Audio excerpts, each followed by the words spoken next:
Everyone, welcome to digital GK classes. तो EVS का जैसा कि आप देख रहे हैं हाल कि कुछ भी पूछ रहा है 3 से 4 क्वेश्चंस, तो मैंने सोचा कि क्यों ना मैं आप सभी के साथ डेली ईवीएस के 10 क्वेश्चंस कंटेंट वाले वो डिस्कस करते हैं, ठीक है।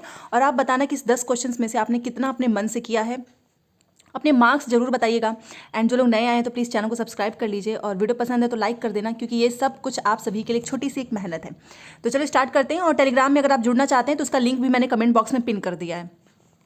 देखिए, सबसे पहले कि ईवीएस में मतलब कुछ क्वेश्चंस ही हैं जो 3 से 4 क्वेश्चंस आपको साइंस वाले देखने को मिल सकते हैं, बाकी तो सब आपका प्रीवियस ईयर पेपर से ही होगा। तो इसलिए जो लोग भी जिसका भी पेपर है आप परेशान मत होना, आपको प्रीवियस ईयर पेपर को साथ में करते रहना है, ऑनलाइन वाले, ठीक है। तो चलो देखते हैं पहला क्वेश्चन क्या लिखा है। तरुण भारत संघ एक ऐसी संस्था है जो जल के संरक्षण के लिए कार्य करती है। इस संस्था के प्रधान निम्न में से एक हैं। अब देखो, आपने ये जल संरक्षण के बारे में बहुत सुना होगा, बट क्या आपको पता है कि इसके प्रधान कौन है निम्न में से? तो वो देखिए यहाँ पर ऑप्शंस। जल संरक्षण के प्रधान है राजेंद्र सिंह। जहां पर भी जल संरक्षण की बात आएगी ना और ऑप्शंस में अगर राजेंद्र सिंह होगा, आप उस पर टिक कर देना, ये इसका सही है। और चिपको आंदोलन के कौन थे? वो हैं सुंदरलाल बहुगुणा। तो ये भी आपको ध्यान रखना है। और मेधा पाटेकर का किससे संबंध है वो भी आप मुझे जरूर बताना कमेंट बॉक्स में। तो जल संरक्षण के लिए कौन इसके प्रधान कौन है? तो वो है राजेंद्र सिंह। चलो अगले क्वेश्चन पे चलते हैं। ये रहा, देखिए कुएं वाला आपके में एक क्वेश्चन पूछा था ईवीएस में, आई थिंक 11 को।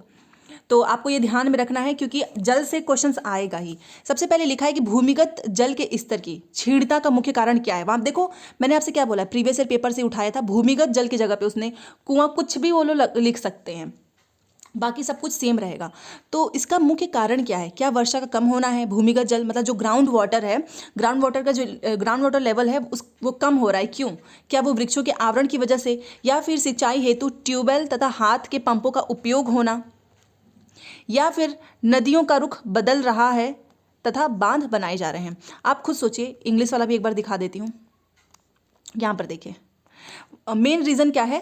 For depletion of ground water levels. तो वो सिंपल सी चीज़ है, tubewells and hand pumps are used for irrigation. आपने देखा होगा सिंचाई वगैरह में जो है इरिगेशन का यूज होता है, जिसमें ट्यूबवेल्स एंड हैंड पम्प्स। इस वजह से क्या हो रहा है? ग्राउंड वाटर, क्योंकि जितना पानी ऊपर खींचोगे तो धीरे धीरे उसका क्या होता है? लेवल कम होने लगता है।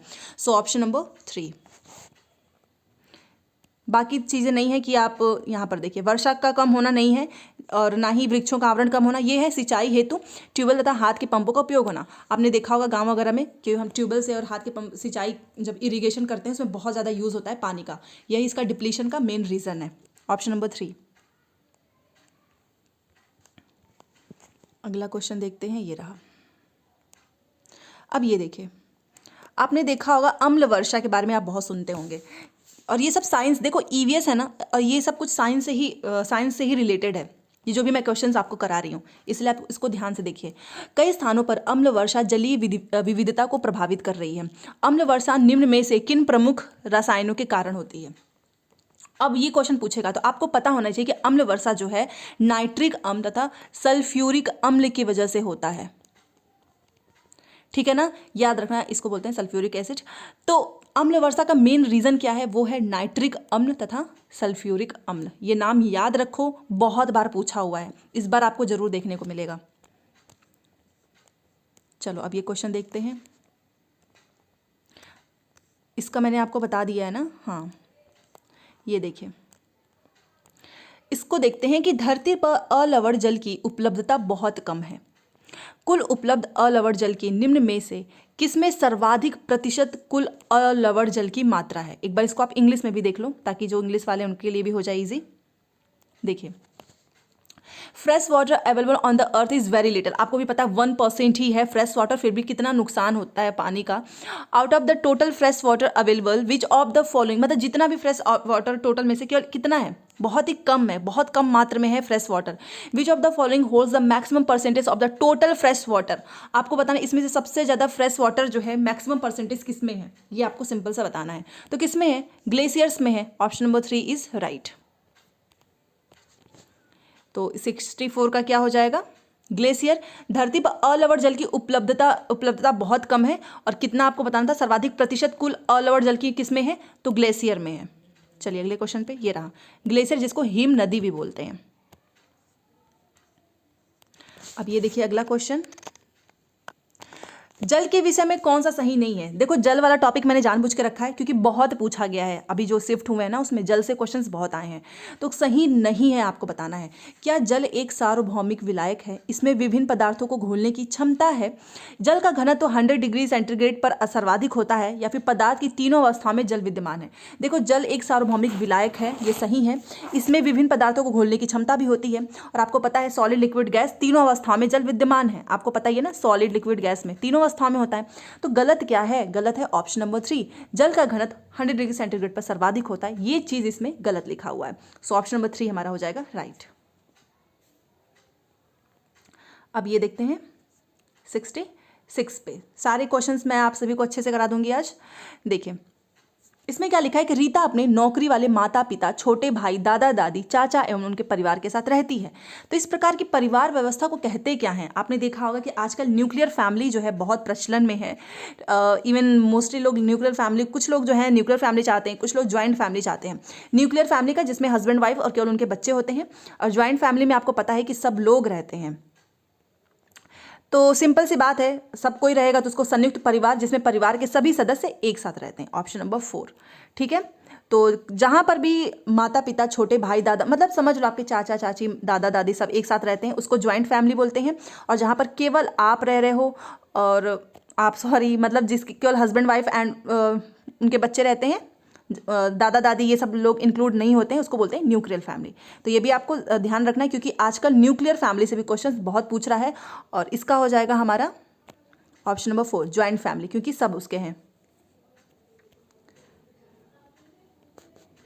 चलिए अगले क्वेश्चन पे चलते हैं। ये रहा, ये देखिए इसमें क्या पूछा है कि पैने, चपटे एवं चौड़े आगे के दांतों वाले पशुओं की भोजन के लिए प्राथमिक। अच्छा एक चीज़ है, ये ऑनलाइन में जितने भी क्वेश्चंस पूछे थे ना, वो हमारे ऑफलाइन में नहीं पूछे हुए थे, ईवीएस में हमारे साथ भी ऐसा हुआ था। तो इसलिए आपको घबराना नहीं है, ठीक है।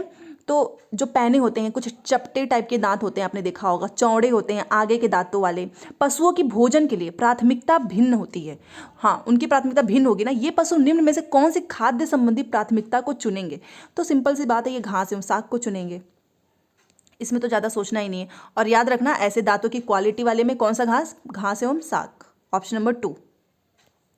चलो एक बार इसका इंग्लिश भी दिखाई देती हूँ। ये देखिए, animals with sharp, flat and broad front teeth have different preference for food. क्योंकि आपको पता है ना, जिनके फ्लैट होते हैं, ब्रॉड आगे के जो टीथ होते हैं चौड़े होते हैं, पैनी होती हैं, वो किस टाइप का जो है खाना प्रेफरेंस करेंगे? तो वो करते हैं ग्रास एंड हर्ब्स को, ऑप्शन नंबर 2। नुकीले दांत चाहिए होता है मांस वगैरह खाने के लिए, उसको चीड़ फाड़ करने के लिए, तो ये तो है ही नहीं, इसलिए इसका दूसरा ही सही है। चलिए अब ये करते हैं, प्लांट से क्वेश्चन बहुत आ रहा है तो मैंने प्लांट को भी रखा है। देखो, जो पौधे खारे जल वाले क्षेत्रों में उगते हैं उन्हें क्या कहते हैं? खारे जल वाले जो क्षेत्रों में उगते हैं ना, खारा का मतलब लवड़ जिसमें हो, जिससे बोलते हैं हेलोफाइट, इंग्लिश में इसको हेलोफाइट बोलते हैं, और हिंदी में बोलते हैं लवड़ मृदोविद।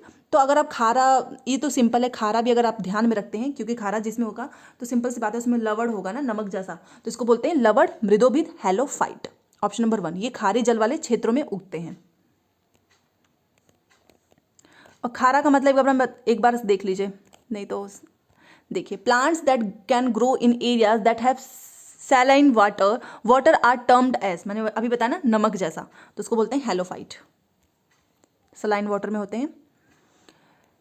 चलिए, आज के क्वेश्चंस बहुत इंपॉर्टेंट है, पसंद आए तो प्लीज़ लाइक ज़रूर करना और अपने दोस्तों को शेयर कीजिए। देखिए, जो रंग चित्र किसी कथा का चित्रण करते हैं, ऐसा क्वेश्चन पूछा गया है, जिनमें केवल प्राकृतिक रंगों का उपयोग किया जाता है, उस चित्रकला को चित्रकाठी कहते हैं। अब ये चित्रकला किससे संबंधित है? अब ये देखो, पूछा था महाराष्ट्र से, इस बार क्वेश्चन बहुत आ रहे हैं। महाराष्ट्र है जहाँ पर जिसको चित्रकाठी कहते हैं ना, जिसमें प्राकृतिक रंगों का उपयोग करते हैं, तो ये संबंधित है महाराष्ट्र से। अब ये है हमारा लास्ट क्वेश्चन। ऐसे और भी क्वेश्चंस मैं लेकर आऊंगी। उन आदिवासी वर्गों की पहचान करो जो हिमाचल प्रदेश भारत के मूल निवासी हैं। अब आदिवासी हैं, ठीक है, और हिमाचल प्रदेश में के जो हैं मूल निवासी, वो कौन है? वो है गद्दी जनजाति, ठीक है ना, ऑप्शन नंबर 2।